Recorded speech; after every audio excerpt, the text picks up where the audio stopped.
मेरी बात में मैंगलोर में शहीद हुए दोनों भाई नौशीर और जलील को याद करते हुए मेरी बात को मैं शुरू करता हूं।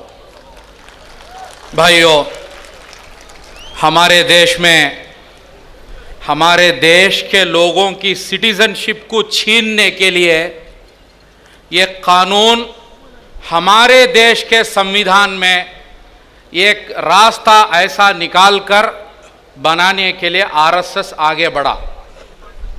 उस कानून को पार्लियामेंट में पास किए, राज्यसभा में पास किए, फौरन हमारे देश के प्रेसिडेंट भी साइन किए। सिटीजनशिप अमेंडमेंट बिल अभी हमारे देश का कानून एक्ट बन गया। उस कानून को, उस गैर संविधानी कानून को रोकने के लिए हमारे देश के नौजवान, हमारे देश के यूनिवर्सिटी के छात्र, बहुत सारे लोग अपनी आवाज बुलंद किए। उसके वजह से आज तक 28 लोग शहीद हो गए, 28 पीपल लॉस्ट देयर लाइफ, और 300 लोग घायल हो गए, 300 पीपल वुंडेड। उसमें चंद लोगों का आंख चला गया, चंद लोगों का हाथ चला गया।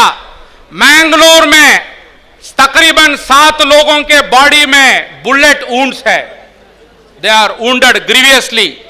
लाइफ लॉन्ग उनके बॉडी में बुलेट के वुंड रहेगा। क्या चीज के वजह से? ये सिटीजनशिप अमेंडमेंट एक्ट का जो कानून हमारे देश में बना, उस कानून को नहीं मानेंगे, उस कानून को हमारे देश में लागू होने हम नहीं देंगे। इसके लिए आकर डेमोन्स्ट्रेशन, प्रोटेस्ट, एजिटेशन करने के वजह से इतनी बड़ी कुर्बानी देना पड़ा इन लोगों को। भाइयों, आरएसएस इस देश को चलाता है, बीजेपी नहीं चलाता। आरएसएस का तारीख आप लोगों को मालूम है। लोगों को डरा डरा के ये देश को चलाने वाली एक संस्था है, एक संगठन है। ये आपको मालूम रहेगा, उनका हिस्ट्री आप पढ़कर देखो। उनके हिस्ट्री में तकरीबन 70 सालों में हर 10 साल में इस देश खतरनाक दंगे फसादात को देखा।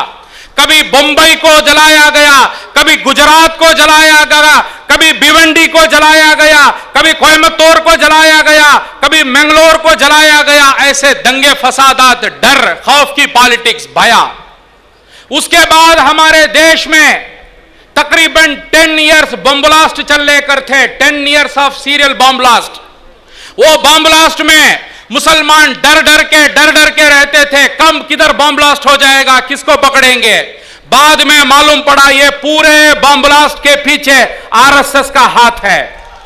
उसके बाद हम लोग देख सके, जैसा बीजेपी की सरकार बनी, ये देश में गाय के नाम पे देश के मुसलमानों पे, दलितों पे लिंचिंग का सिलसिला शुरू हुआ। People were lynched to death, tortured and killed. कितने इंसिडेंट्स हमारे देश में हुए। उसके बाद अभी नया भय का एक पॉलिटिक्स शुरू हो गया। ये भय का नाम है, इस खौफ का नाम है सिटीजनशिप अमेंडमेंट एक्ट। लोगों को डराकर अपनी पॉलिटिक्स करना, लोगों को डराकर पावर में बैठना, यह बीजेपी आरएसएस का पॉलिटिक्स है। ये पॉलिटिक्स हमारे देश को बर्बाद करके रख दिया। हमारे देश को हिंदू मुसलमान बनाकर, हमारे देश के लोगों को तोड़कर आज ऐसी हालात में लोग आकर खड़ गए, भाई मेरा सिटीजनशिप क्या हो जाएगा, what will happen to my future, what will happen to the future of my kids. ऐसी एक हालात में हम आकर आज पहुंच गए। ये हमारी देश की कड़वी रियलिटी है, the bitter fact of India. भाइयों, आज हम इस देश में खड़कर, इस देश के मुसलमान, हम पूछने की ऐसी हालात हो गई है, you didn't give us jobs, हमें नौकरी नहीं दिए आप।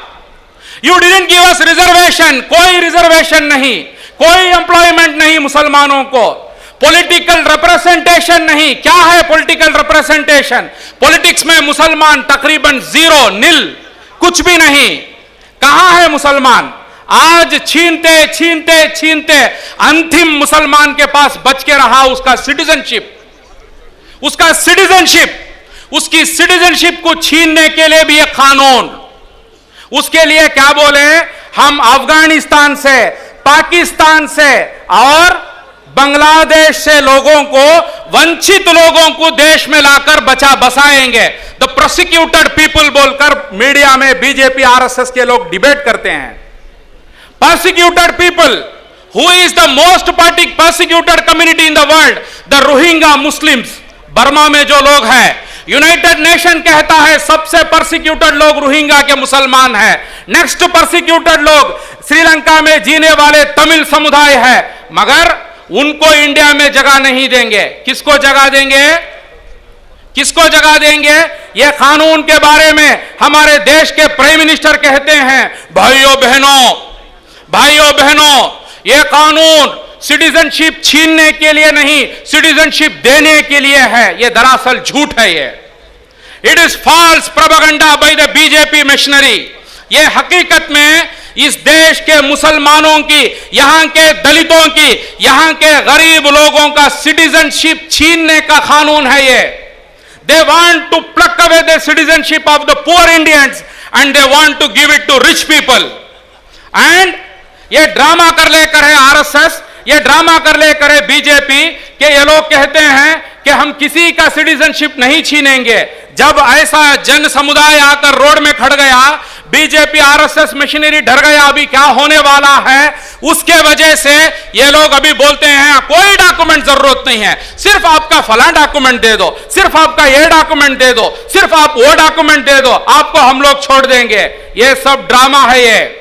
ये सब ड्रामा है। ये आरएसएस के कैंप में, आरएसएस की मीटिंग में उधर क्वेश्चन आता है, भाई पाकिस्तान से, बांग्लादेश से, अफगानिस्तान से 4 करोड़ लोग जब इधर आ जाएंगे, उन 4 करोड़ लोगों को कहां जॉब्स है, उन 4 करोड़ लोगों को इधर घर किधर है, उन 4 करोड़ लोगों को एम्प्लॉयमेंट किधर है? तो उधर एक आरएसएस का लीडर कहता है, इधर के मुसलमानों को जो घर से हम बाहर निकाल रही, जिनका जॉब्स हमें छीन रही, उनको हम वो जॉब देने वाले हैं, उनको हम वो लोग ये जॉब देने वाले हैं। अभी ये टाइम आ गया है, दूसरी आजादी का आंदोलन शुरू हो गया। ये दूसरी आजादी के आंदोलन में, ये दूसरी आजादी के आंदोलन में पहला बुलेट खाएगी ये मुस्लिम समुदाय। मगर हमारे बच्चों को इस देश में गुलाम बनाकर हम लोग नहीं जाएंगे। हमारे बच्चों को इस देश में ये बीजेपी आरएसएस के गुलाम बनाकर इस देश में उनके जुल्म सहने वाले बनकर नहीं जाएंगे। भाइयों, ये जो कानून, सिटीजनशिप अमेंडमेंट एक्ट का कानून बनाने के बाद ये लोग कहते हैं हम लोग एनपीआर बनाएंगे। एनपीआर क्या है? एनपीआर लोगों को डिवाइड करने का एक ड्रामा है।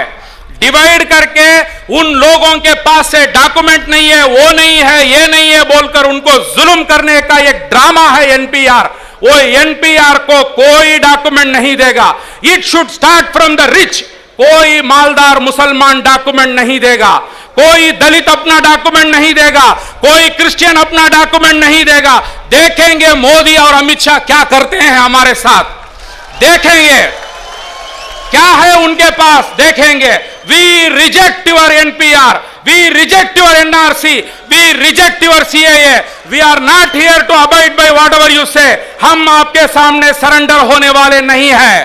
कल के दिन कोई पॉलिटिशियन आकर बोलेगा आप एनपीआर को साथ दो, हम बोलेंगे वो मुस्लिम कौम का गद्दार है वो। कल के दिन कोई पैसों के लिए बात करने वाला दिल्ली जामिया मस्जिद का इमाम आकर बोलेगा आप एनपीआर को डॉक्यूमेंट दो, हम बोलेंगे आप इमाम नहीं है, आप हमारे दुश्मन है। भाइयों, हम किसी को कोई डॉक्यूमेंट नहीं देंगे, किसी को एंटरटेन नहीं करेंगे। और सिर्फ 1-2 बात बोलकर मेरी बात को मैं खत्म करता हूं। जब यह कानून पास हुआ, it is my democratic right, it is my fundamental right that I will agitate, I will protest. जब मैं एजिटेट करने के लिए आता हूं, मैंगलोर की पुलिस सेक्शन 144 डालती है और सेक्शन 144 डालकर कितनी हिम्मत उस पुलिस वाले को, डॉक्टर हर्षा, मैं पूछता हूं कौन सा doctor? Are you a medical doctor? Are you a medical doctor? What doctor are you? What doctor are you? You are a doctor in creating false fabricated stories. You are a doctor in making false videos. You are not a doctor in medicine, कोई medical doctor नहीं है। क्या हुआ, क्या हुआ, कितनी हिम्मत, 2 बच्चों का जान चला गया। बाद में झूठे वीडियोस पुलिस के तरफ से, हर दिन एक वीडियो, हर दिन एक वीडियो। बंदर के पुलिस स्टेशन को अटैक करने आए, एक दिन बोलता है गन हाउस को अटैक करने आए। कौन है वो लोग? When their citizenship is being targeted, when their fundamental right is being targeted, they have all the right to agitate. Are you British or what? तू क्या ब्रिटिश है क्या सेक्शन 144 डालने के लिए? तू कौन है तू सेक्शन 144 डालने के लिए? सेक्शन 144 डालकर मैं बोलता हूं इस पुलिस ऑफिसर्स को, आप लोग रिंग बनकर क्रिमिनल्स को बचाएंगे। पुलिस डिपार्टमेंट में जो लोग गोली मारे, उस दिन घर घुस घुस के मारे, दुकानों को मारे, हम लोग रिंग बनकर उनको सुप्रीम कोर्ट तक लेकर जाएंगे। हम उनको नहीं छोड़ेंगे। We will not leave them, we will do everything possible to punish this culprits. ये कौन भी रहो, यही स्टेज में एक हर्षमंदर हर्षा कर गया, और ये मैंगलोर शहर में और एक जालिम हर्षा भी है। मैं उसको कहता हूं, तुझे वो कुर्सी में बैठने की कोई औकात नहीं है। You should resign immediately, you should resign immediately. और भाइयों 2 जान चला गया हमारा, 2 जान चला गया। मैं पूछता हूं, वही प्रोटेस्ट उस दिन बजरंग दल या बीजेपी करती, क्या पुलिस लाठीचार्ज करती? वही प्रोटेस्ट उस दिन कोई पॉलिटिकल पार्टी करता तो आकर उधर फायरिंग होता? क्या मुसलमान का जान उतना चीप है? हम उसको प्रूव करेंगे हमारा जान कितना कॉस्टली है। हम उसको प्रूव करेंगे how valuable we are, how valuable we are. हमें we are S a ring. इधर पूरे मुस्लिम संगठन अपने डिफरेंसेस को छोड़कर हम एक हो गए। अभी पूरे पॉलिटिकल लीडर्स अपने डिफरेंस को छोड़कर हम एक हो गए। अभी एक होकर हम लोग आपका एक चीज निकालेंगे। वो पुलिस शरीफ हो, वो हर्षा हो, या और एक डीसीपी हो, वो कौन भी हो, you will have to face the legal consequences, you will have to come to the court as any other is coming. भाइयों, ये सिटीजनशिप एक्ट से ये सोए हुए मुसलमानों को जगा दिया नरेंद्र मोदी और अमित शाह। अभी हमारा नया तारीख को हम लोग बनाएंगे। डरते डरते जो जिंदगी जिए वो जिंदगी खत्म हो गई है। मैं सिर्फ एक बात बोलकर मेरी बात को मैं खत्म करता हूं। गीदड़ की हजारों सालों की जिंदगी से शेर की एक जिंदगी बेहतर है।